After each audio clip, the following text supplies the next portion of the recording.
आदाब नाज़रीन, हम फिर हाज़िर हैं आपके सामने एक अहम मौज़ू के साथ और मौज़ू हिंदुस्तान की सियासत से जुड़ा हुआ है। पार्लियामेंट और पार्लियामेंट के बाहर जिस तरह से मॉनसून इजलास में हंगामे देखने को मिले हैं और आज जिस तरह से पार्लियामेंट के बाहर धक्का-मुक्की हुई है बीजेपी और कांग्रेस के कारकुनान में और लीडरान में, वो तो देखने लायक था। हालाँकि बीजेपी और कांग्रेस एक दूसरे पर इल्ज़ाम तराशी करते हुए भी नज़र आ रही है।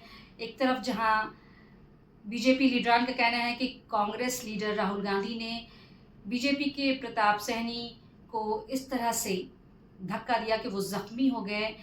राहुल गांधी के खिलाफ बीजेपी ने जिस तरह से मुज़ाहरा किया और एफआईआर दर्ज करने की बात कही, वो भी देखने के लिए हमें नज़र आया। और साथ ही जिस तरह से राहुल गांधी ने पलटवार किया, यानी कि जवाबी हमला किया और प्रेस कॉन्फ्रेंस की और कहा कि इस तरह की चीज़ें नहीं होनी चाहिए और अगर जो भी है वो दूध का दूध और पानी का पानी हो जाएगा। आपको क्या लगता है, क्या राहुल गांधी पर एफआईआर दर्ज होने के बाद कोई कार्रवाई होगी या बीजेपी इस मामले में कुछ और बड़ा एक्शन लेगी?